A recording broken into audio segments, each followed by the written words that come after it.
Vous écoutez le premier épisode du balado Marie et Élisabeth, supporter le poids de la couronne, avec Joanie Lehoux, Marie-Hélène Lalande, Marie-Ève Lucier-Gariepi, dans une production des Écornifleuses.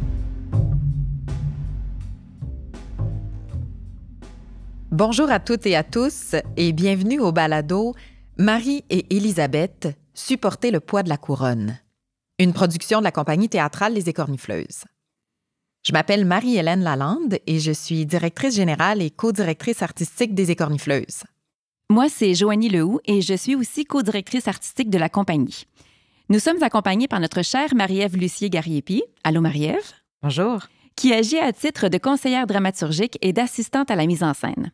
Parce que oui, on a décidé de créer ce balado de contenu en marge de notre prochaine production, la pièce Marie Stuart de l'autrice italienne Dacia Marini, qui va être présentée au Périscope du 14 au 30 octobre 2021. Le spectacle, produit par Les Écornifleuses, bien entendu, est mis en scène par Frédéric Dubois et va être interprété par nous-mêmes, Marie-Hélène et Joanie. Ça fait plus de 2 ans qu'on travaille sur ce spectacle et qu'on fouille le texte qu'on va jouer, mais aussi l'histoire pleine d'intrigues de ces deux reines. C'est devenu évident pour nous qu'on avait envie de vous partager, cher public, le fruit de nos recherches et de nos réflexions autour du texte. Parce qu'en fait, justement, ces discussions-là, lors de nos répétitions, étaient vraiment, vraiment riches. Puis on voulait vous partager nos réflexions que nous a inspiré ce magnifique texte. Et d'ailleurs, c'est pas nécessaire d'écouter ce balado pour apprécier le spectacle. On va donner des indices sur la vie de ces femmes-là, mais quand même, le spectacle est vraiment compréhensible dans son ensemble, même si on n'a pas écouté le balado. Donc, voilà. Alors, puisque Marie Stuart et Élisabeth Ier sont des femmes dotées d'une dimension historique très importante, qui peut même être intimidante pour ceux et celles qui ne connaissent pas en détail l'histoire de l'Écosse et de l'Angleterre du 16e siècle, on vous propose, dans cette première partie du balado, de vous donner quelques repères biographiques, historiques et politiques à leur sujet. Ensuite, pour le second volet du balado, on va plonger plus loin dans les réflexions féministes qui entourent ce texte. On va vous présenter une analyse thématique de la pièce et vous parler de la façon dont on a abordé sa création. D'ailleurs, pour cette deuxième partie, on va être accompagné de Frédéric Dubois, metteur en scène du spectacle, ainsi que de Marie-André Bergeron, spécialiste de littérature féministe. Alors, mesdames, sans plus attendre, plongeons dans le vif du sujet. Le Marie Stuart de Dacia Marini.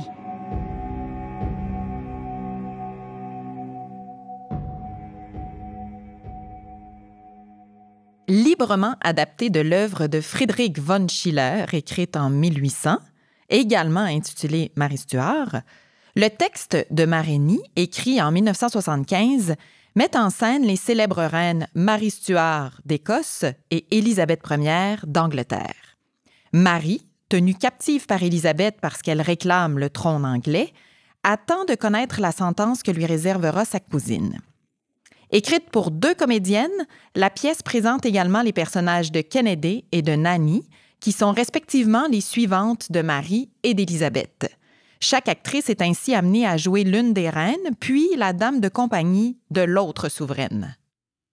Née à Florence en 1936, Dacia Marini a écrit des romans, des recueils de poésie, des essais et des pièces de théâtre. Elle a œuvré dans la deuxième vague féministe en Italie, dont les revendications touchaient aux questions de l'avortement, du divorce et de l'égalité des sexes dans le mariage.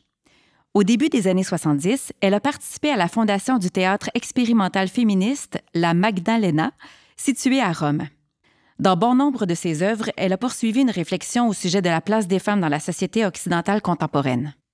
Elle s'est entre autres intéressée, comme c'est le cas avec Marie Stuart, à des figures de femmes mythiques.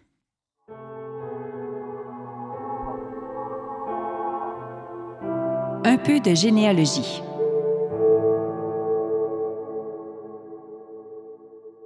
Tout d'abord, c'est important de bien situer ces 2 femmes, Marie et Élisabeth, dans la monarchie de l'époque. Qui dit monarchie dit bien sûr généalogie, parce que la couronne voyage traditionnellement parmi les membres d'une même famille. Après la mort d'un ou d'une souveraine, pour désigner son ou sa successeur, ce sont les liens du sang qui priment sur le flair politique, le leadership ou encore sur la capacité à gérer les finances d'un royaume. Bien sûr, on va vous épargner tout l'arbre généalogique des Stuarts et des Tudors, qui sont les familles respectives de Marie et d'Élisabeth. On va en fait surtout se concentrer sur le lien qui unit ces deux femmes-là. Donc, Marie Stuart est la première fille de Jacques V d'Écosse et de Marie de Guise, qui est une aristocrate française. L'arrière-grand-père de Marie, Henri VII, roi d'Angleterre, a succédé au redouté Richard III. Donc, c'est par Henri VII que Marie a des liens avec la monarchie britannique. Symbole de paix, Henri VII, qui est issu de la lignée des Tudors, met un terme à la guerre des Deux Roses qui a déchiré l'Angleterre pendant de nombreuses décennies. Petite parenthèse ici pour les fans de Shakespeare comme moi, dans la pièce Richard III, c'est le personnage Henri VII qui arrive à la toute fin à la tête de la glorieuse armée Lancaster. C'est lui qui remporte la bataille de Bosworth et qui détrône la lignée des York, à laquelle appartient le fameux Richard III. À la mort d'Henri VII, c'est Henri VIII, son fils, qui prend le pouvoir en Angleterre. Marié à une première femme qui ne lui donne pas de fils, mais seulement une fille, Henri VIII fait annuler ce mariage.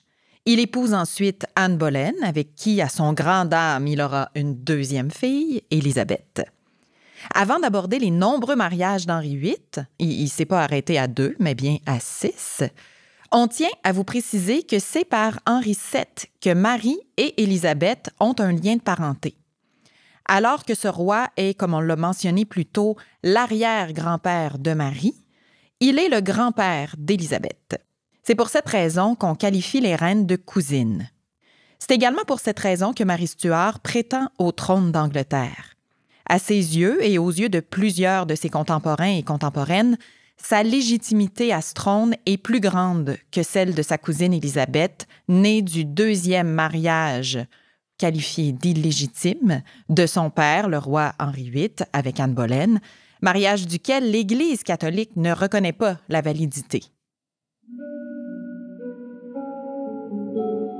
Les années de jeunesse.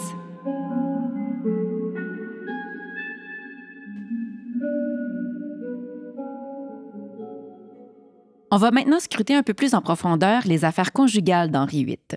Sa première femme, Catherine d'Aragon, donne naissance à Marie Tudor, dont le nom vous est peut-être familier.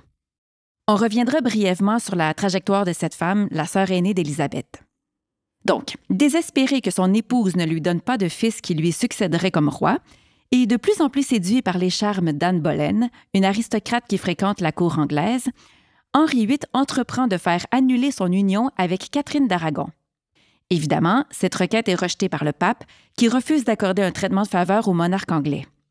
Les liens du mariage sont sacrés et doivent perdurer toute une vie, et ce pour tous les fidèles, peu importe leur rang social. Henri VIII, bien résolu à épouser Anne, n'en fait qu'à sa tête. Il répudie Catherine, puis se remarie avec Anne, causant ainsi une rupture au sein de l'Église catholique et soustrayant l'Angleterre au pouvoir du pape romain. Élisabeth naît dans ce contexte de crise à la fois religieuse et politique. Peu de temps après sa naissance, Henri VIII se lasse à son tour de sa seconde épouse, avec qui il a des relations plutôt orageuses et qui, en plus, ne lui donne pas non plus d'héritier mâle.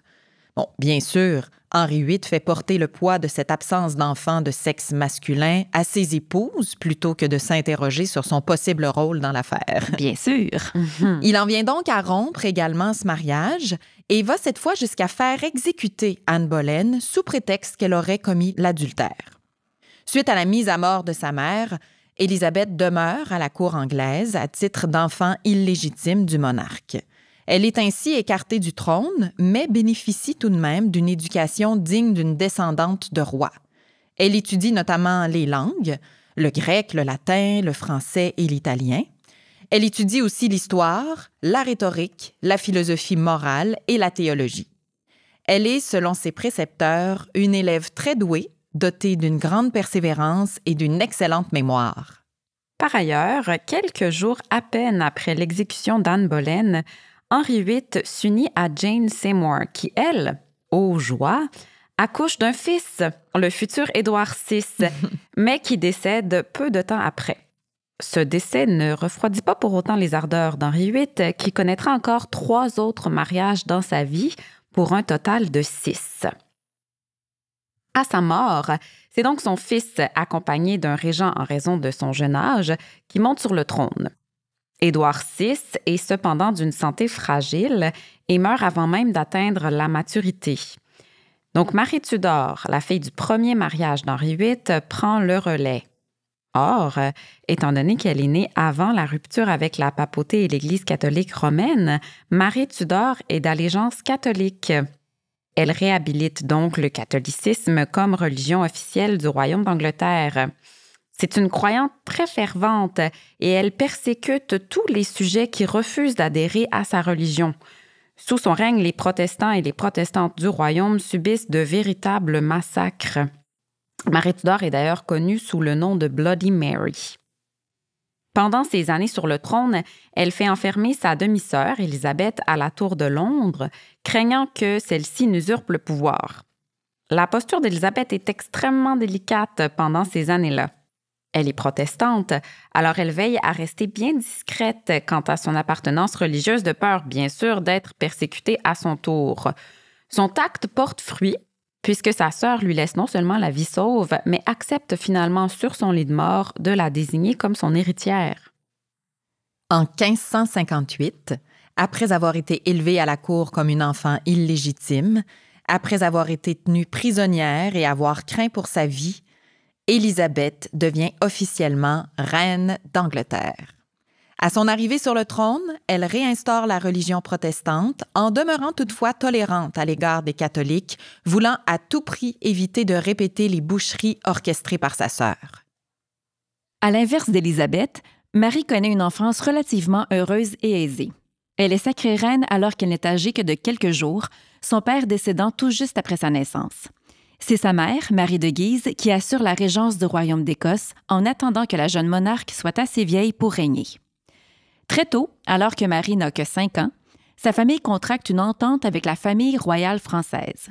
Le temps venu, Marie sera mariée au dauphin français et bénéficiera, lorsque son futur époux montera sur le trône, d'une double couronne, celle d'Écosse et celle de France. Suite à cet arrangement, Marie est envoyée en France où elle est éduquée en compagnie de son fiancé, le dauphin François, fils d'Henri II et de Catherine de Médicis. À la cour française, Marie reçoit une éducation classique, c'est-à-dire qu'elle apprend le grec, le latin, le français, l'italien, l'espagnol, la musique et la poésie. Elle côtoie les poètes Pierre de Ronsard et Joachim du Bellay, dont elle apprécie particulièrement les plumes. Marie adhère à la foi catholique. Elle se rend à la messe et souligne les festivités catholiques. Elle prend également part aux banquets et bals fastueux tenus par la noblesse française de l'époque. En 1558, même année d'ailleurs où Élisabeth sera couronnée en Angleterre, son mariage avec François fait l'objet de célébrations particulièrement somptueuses. À peine 1 an après le mariage, le roi Henri II décède de façon inattendue des suites d'un accident et François II se voit donc remettre la couronne plus tôt qu'il ne l'aurait cru. Par la même occasion, Marie Stuart devient reine de France. Or, son jeune mari n'a pas une santé de fer. En fait, il est si mal en point qu'il n'est pas en mesure de veiller aux affaires du royaume et confie le pouvoir à un régent. Malheureusement, un peu plus d'1 an après son accession au trône, François II meurt, dépouillant par le fait même Marie Stuart du titre de monarque française. Sa situation étant nettement moins intéressante dans ces conditions, Marie quitte la France et retourne en Écosse en 1561 après plus de 10 ans d'absence. Son retour dans sa terre natale s'accompagne de ce qu'on pourrait aujourd'hui qualifier de choc culturel. L'Écosse, un État nettement moins riche que la France, n'a pas une culture aussi foisonnante. Sa cour n'est pas aussi raffinée que la cour française, ses banquets ne sont pas aussi luxueux, et bien que certains de ces châteaux s'inspirent de l'architecture des châteaux français, plusieurs sont encore proches du style médiéval. De plus, la royauté écossaise n'a pas un pouvoir équivalent à celui de la royauté française. Les lords écossais et leurs familles constituent de petites puissances qui s'entredéchirent en fonction de leurs allégeances politiques et religieuses. Leur poids politique est considérable. Les souverains écossais ont beau proclamer des édits, Ils n'arrivent pas toujours à amadouer les nobles du pays, à enrayer leurs révoltes, ni à les rallier à leur propre vue pour le royaume. Au moment où Marie revient en terre écossaise, c'est son demi-frère, James Stuart, comte de Moray. Ici, on peut noter que Murray, qui a grandi en Écosse, a conservé la prononciation anglaise de son nom, soit Stuart, plutôt que Stuart. Voilà. Donc, c'est son demi-frère James Stuart, comte de Moray, qui assure la régence du trône, et ce, depuis la mort de Marie de Guise, la mère de Marie. Moray est aux prises, entre autres, avec le mécontentement des troupes calvinistes, une branche de la religion protestante dont le leader se nomme John Knox. Knox est un homme extrêmement rigide. Il défend des positions peu nuancées et entretient une haine très vive à l'endroit des catholiques. Vous comprendrez que le retour de Marie n'est pas pour lui une bonne nouvelle. Ceci dit, à son arrivée en Écosse, Marie prend la décision de respecter la religion protestante, religion officielle du pays depuis quelques années déjà. Elle exige toutefois le droit de continuer à pratiquer, de façon privée, la religion catholique. Ainsi, les Écossais sont désormais dirigés par une reine dont la foi et les rites religieux divergent des leurs, ou du moins de ceux de la majorité de la population. On voit que la période écossaise de Marie s'annonce plus corsée que sa période française. À ce propos, le règne de Marie, plutôt bref, sera plus houleux que celui d'Élisabeth. D'ailleurs, leurs séjours sur le trône sont en quelque sorte à l'opposé des années qui les y ont menés. Alors qu'Élisabeth grandit dans un climat politique instable, qu'elle connaît l'emprisonnement et qu'elle doit faire preuve d'une grande prudence, notamment quant à ses allégeances religieuses, Marie, elle, est élevée dans le luxe, l'abondance et la distinction. Elle peut affirmer sa foi au grand jour et est tenue à l'écart des dissensions politiques qui écorchent son pays, puisqu'elle habite en territoire étranger pendant une bonne partie de son enfance et de son adolescence.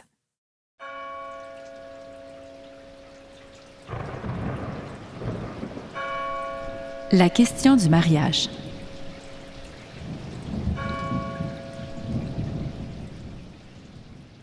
Une autre différence notable entre les deux monarques réside dans leurs rapports respectifs au mariage. De son côté, Élisabeth, connue encore aujourd'hui comme la Reine Vierge, refuse férocement de se marier et ce malgré les nombreuses requêtes en ce sens de la part de ses conseillers politiques. Elle façonne elle-même les contours de son propre rôle. Si elle n'est sans doute pas demeurée biologiquement vierge, Élisabeth performe les attributs de la pucelle. Par exemple, elle porte jusqu'à l'âge adulte des robes décolletées qui sont normalement la marque des jeunes filles encore célibataires. Très lucide et dotée d'un flair politique indéniable, Élisabeth est bien consciente des risques que comporte le mariage. Une fois unie à un homme, son pouvoir risque de diminuer au profit de ce dernier qui sera à même d'influencer la scène politique anglaise. Ce risque d'interférence de la part du roi est d'autant plus grand puisqu'Élisabeth est une femme, qu'elle appartient à cette tranche de la population de qui on doute de la raison, du flegme et du jugement, qualité jugée nécessaire dans la gestion des affaires du royaume. Si Élisabeth est sans conteste une grande dirigeante, aimée de son peuple, respectée de la plupart de ses conseillers et admirée de plusieurs puissances étrangères, elle doit faire ses preuves sur le trône et redoubler de vigilance pour asseoir son pouvoir. Elle doit, en d'autres mots, démontrer qu'elle est capable de régner aussi bien qu'un roi. Certes, malgré ses considérations politiques, il n'est pas dit qu'elle n'a pas elle-même déjà ressenti l'envie de s'unir à un homme par les liens sacrés du mariage. Elle garde pendant de nombreuses années une préférence pour Robert Dudley, jeune homme issu d'une famille noble avec qui elle a été élevée. Responsable des écuries royales pendant un temps, Robert reste dans l'entourage intime d'Élisabeth toute sa vie. Elle le nomme comte de Leicester et en fait l'un de ses proches conseillers. Elle n'accepte toutefois jamais d'en faire son époux et par la même occasion le roi d'Angleterre. Robert est entre autres soupçonné d'avoir joué un rôle dans la mort de sa première femme, Amy Robsart, décédée dans des circonstances suspectes. Si la culpabilité de Robert ne sera jamais prouvée, Élisabeth tient à éviter tout risque de scandale qui pourrait découler de son union avec un présumé assassin. Elle songe même à unir son favori à sa cousine, Marie Stuart, au moment où celle-ci, de retour en Écosse, contemple ses options de mariage. Cette liaison permettrait à la monarque britannique de raffermir ses liens avec le royaume écossais et de contrôler les velléités de sa cousine de s'approprier la couronne anglaise. Or, Marie refuse catégoriquement la main de Robert Dudley. Elle choisit plutôt comme époux et roi d'Écosse un dénommé Henry Darnley, qui est loin de faire l'unanimité dans le royaume écossais comme dans les royaumes voisins. Catholique, Darnley ne plaît de toute évidence pas aux puissances protestantes écossaises, encore moins au calviniste John Knox et à ses troupes. Le nouveau roi, de qui la reine est très fortement éprise, ne suscite pas non plus l'approbation de la monarque anglaise, qui aurait préféré voir la souveraine écossaise s'unir à un protestant. Ce choix laisse presque sous-entendre que, comme le souhaiteraient certaines familles écossaises, la religion catholique pourrait être réhabilitée comme religion officielle de l'État. La controverse qui entoure le mariage de Marie se manifeste notamment dans la révolte du comte de Moray. On se rappelle, c'est le demi-frère de Marie Stuart. Demeuré dans l'entourage politique de sa demi-sœur suite au retour de celle-ci au royaume, il lui reproche vertement sa décision de s'unir à Darnley. Il va même jusqu'à se soulever avec quelques autres nobles protestants. Leur rébellion est toutefois étouffée sans trop de difficulté par l'armée royale. Moray quitte alors l'Écosse et trouve refuge en Angleterre. Suite à cet épisode, la paix n'est cependant pas pour autant rétablie dans le royaume écossais. Loin de calmer les tensions, Darnley les attise dès les premiers mois qui suivent son mariage avec Marie. Multipliant les beuveries et les insolences, le roi développe des relations très tendues avec la reine, dont l'amour s'étiole plus rapidement qu'elle ne l'aurait cru. Marie, désertée par son demi-frère et de moins en moins encline à faire confiance à son mari, se rapproche de l'un de ses conseillers, Riccio, un Italien catholique. Elle le consulte au sujet des affaires de l'État et, le soir venu, elle le retrouve dans ses appartements avec ses dames de compagnie et d'autres membres de sa suite. Ensemble, ils chantent, jouent de la musique et organisent des parties de cartes. La proximité de la reine avec ce catholique hérite nombre de lords écossais protestants. Certains d'entre eux se réunissent pour fomenter un complot de meurtre. Ils entreprennent de convaincre le roi de se joindre à eux en faisant valoir que l'importance grandissante de Riccio à la cour écossaise menace, si ce n'est pas déjà fait, le pouvoir de Darnley. Le 9 mars 1566, les comploteurs s'invitent dans les appartements de la reine. Ils assassinent Riccio sous les yeux de Marie et de son époux, lui administrant jusqu'à 56 coups de poignard et d'épée. Or, si le roi ne participe pas à la boucherie, il n'est pas pour autant innocent. En assistant impuissante à la scène, Marie comprend vite que Darnley est au courant de l'affaire et l'a autorisé. Tentée de se venger de son mari et des meurtriers de son cher Riccio, Marie use plutôt de prudence. Enceinte depuis plusieurs mois, elle compromettrait sa santé et sa sécurité si elle se lançait dans une lutte armée contre les trop nombreux acteurs du complot. En juin 1566, Marie accouche de son premier et seul enfant, un fils qu'elle nomme James. La venue de cet héritier ne dénoue cependant pas les conflits qui divisent l'Écosse. Maintenant que Riccio est éliminé, c'est contre Darnley lui-même qu'en ont plusieurs lords. Entre le 9 et le 10 février 1567, le roi est à son tour assassiné dans des circonstances pour le moins nébuleuses. Marie, dont les relations avec son époux étaient au plus mal, a-t-elle une part de responsabilité dans ce meurtre? À ce jour, cette question est encore objet de controverse parmi les historiennes et les historiens.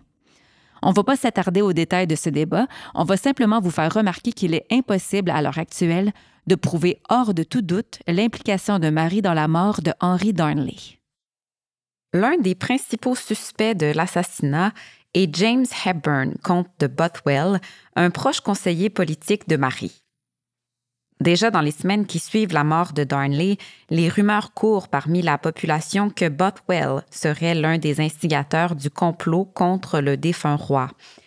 Marie, qui est mise au courant de ces rumeurs-là, tarde pourtant à déployer les ressources nécessaires pour mettre sur pied un procès visant à déterminer l'identité des responsables de la mort du roi. C'est seulement en avril, soit 2 mois après le meurtre, qu'un procès va être organisé. Or, il semble que ce procès tienne davantage d'une mise en scène destinée à calmer la fureur populaire qu'à un véritable processus judiciaire. Au terme de la procédure, Bothwell est reconnu non coupable. Or, cette fois, plusieurs historiens et historiennes s'entendent pour avancer que c'est probablement à tort que James Hepburn est innocenté. Très peu de temps après ce mirage de procès, Mary Stuart est kidnappée par Bothwell lui-même. Certains spécialistes soupçonnent cet enlèvement-là d'avoir été orchestré par la reine dans le dessein de rendre inévitable son mariage avec le comte. D'autres spécialistes soutiennent plutôt que Bothwell a enlevé Mary pour cohabiter avec elle, forcer une relation sexuelle, donc la violer en d'autres mots, pour la proclamer publiquement sa maîtresse et ensuite la marier, les relations intimes débouchant forcément sur le mariage à l'époque. Une cohabitation qui ne débouchait pas sur le mariage aurait à l'inverse été très choquante. Mais, encore une fois, aucune de ces hypothèses-là ne peut être confirmée. Un fait, par contre, qu'on peut reconnaître comme certain, c'est que Mary Stuart célèbre son mariage, le 3e depuis sa naissance, avec James Hepburn, comte de Bothwell, en mai 1567, soit 1 mois à peine après la fin du procès de Bothwell et 3 mois après l'assassinat du second époux de Mary, Henry Darnley. Sans grande surprise, ce mariage-là est tout à fait scandaleux pour plusieurs lords écossais et pour une bonne partie de la population qui entre dans une grande colère à l'endroit de sa souveraine. Le jour où le mariage est annoncé, il y a une phrase en latin qui est affichée à la porte de l'hôtel de ville d'Édimbourg. Et là, je vous épargne ma prononciation latine. Je vais plutôt vous dire la traduction française de cette phrase qui signifie « On dit que les femmes de mauvaise vie se marient en mai ». C'est un vers d'Ovide qui va d'ailleurs inspirer la tétralogie de Dacia Mareni à laquelle appartient la pièce Mary Stuart et qui s'intitule « Seules les prostituées se marient en mai ». À l'inverse d'Élisabeth, qui se tient stratégiquement à l'écart de toute union maritale, Marie enchaîne les mariages. Suivant souvent ce que lui dicte son tempérament passionné plutôt que sa raison, elle se lie à des hommes dont elle est éprise ou qui exercent du moins un grand ascendant sur elle, mais qui nuisent considérablement à la stabilité de son règne. S'il serait trop simpliste d'affirmer que les époux de Marie Stuart ont causé sa perte, il est manifeste qu'ils sont loin d'avoir été des alliés pour la souveraine.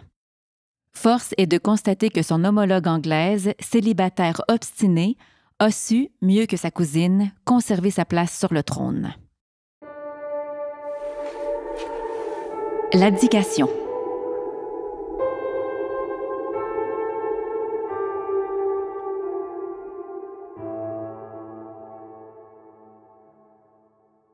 Suite au mariage de Mary et de Bothwell, un groupe de lords écossais protestants favorables à une alliance politique avec l'Angleterre affiche cette fois officiellement son désaccord avec la reine. Ce n'est plus à ses proches conseillers, comme Riccio, ou à son mari, comme Darnley, qui s'en prennent, mais bien à la monarque elle-même qui ne devrait plus, selon eux, être autorisée à régner. Le groupe organise une révolte armée. La reine et son époux n'ont d'autre choix que de rapatrier des troupes pour affronter leurs détracteurs. Or, en juin 1567, sur le champ de bataille de Carberry Hill, aucun affrontement n'a finalement lieu.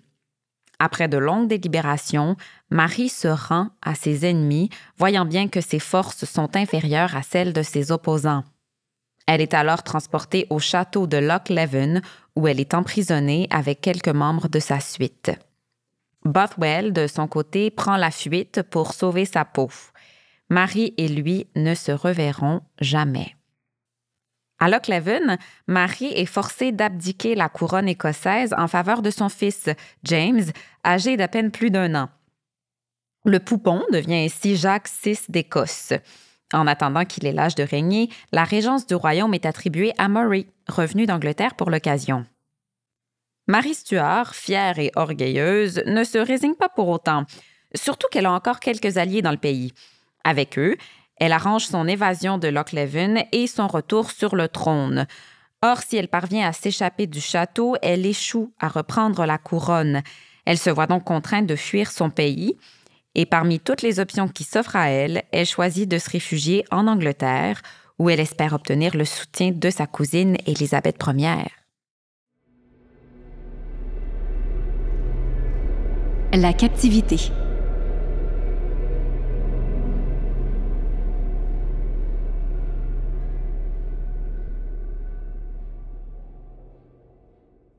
Or, à l'arrivée de Marie en Angleterre, Élisabeth refuse de lui accorder une totale liberté. Elle craint trop que sa cousine n'abuse de sa confiance puis cherche à la remplacer sur le trône anglais. Certes, Marie a, par le passé, laissé entendre qu'elle serait une candidate plus légitime à la couronne britannique que ne l'est la seconde fille d'Henri VIII. Mais à présent, sa demande officielle est la suivante: être nommée successeur d'Élisabeth et donc accéder au trône à la mort de la reine. Élisabeth refuse de lui accorder cette demande. Elle sait que Marie est un personnage controversé. Ses allégeances religieuses et ses récentes démêlés avec Bothwell ne font pas d'elle l'héritière idéale au trône anglais. Et puis, c'est du moins ce qu'Élisabeth fait valoir publiquement, des soupçons persistent quant à la possible implication de Marie dans l'assassinat de son deuxième époux, Henry Darnley. Pour toutes ces raisons, Élisabeth refuse de nommer sa cousine comme sa successeur officielle. Elle persiste à garder Marie Stuart sous surveillance dans des châteaux anglais qui lui tiennent lieu de prison. Marie est ainsi tenue captive pendant près de 18 ans. Ses conditions de détention, sauf dans ces derniers mois, sont relativement souples. Elle est entourée de sa suite, elle a accès à des divertissements comme des jeux de cartes, de la musique. Elle trouve même le moyen d'écrire et d'acheminer ses missives secrètes à ses alliés français et espagnols. S'il n'en tenait qu'à Élisabeth, ce scénario aurait peut-être pu se poursuivre encore pendant des années. Or, plusieurs proches conseillers de la reine jugent que le plus prudent serait de faire exécuter Marie. En effet, tant qu'elle a la vie sauve, l'ancienne monarque écossaise demeure un danger potentiel pour le règne d'Élisabeth.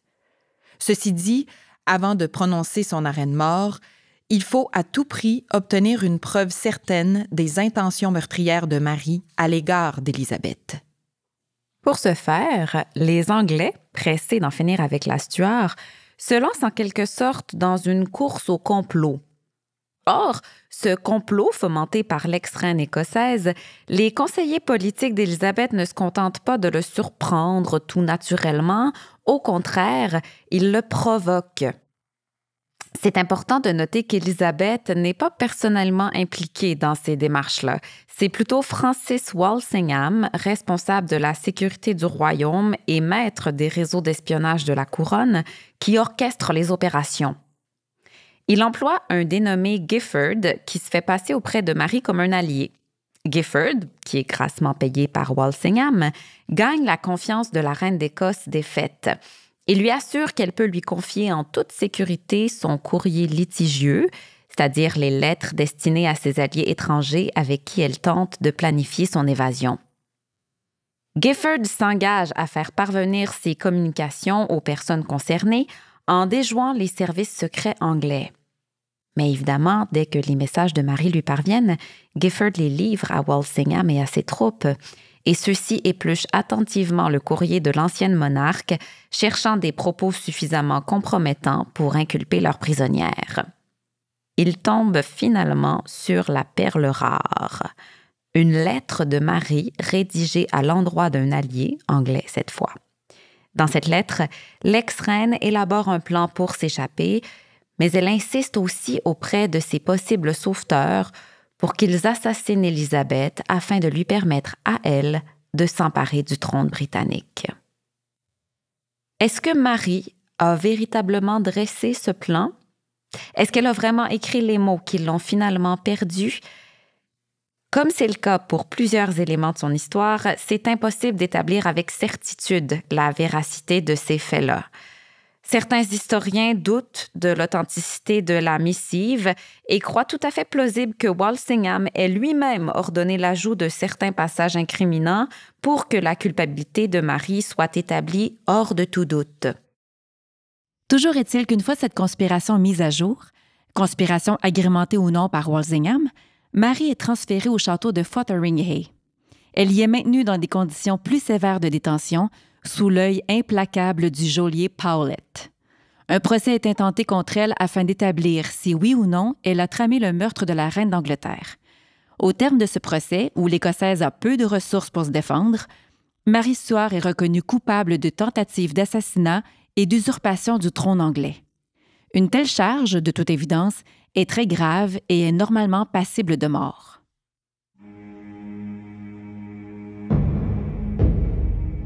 L'exécution.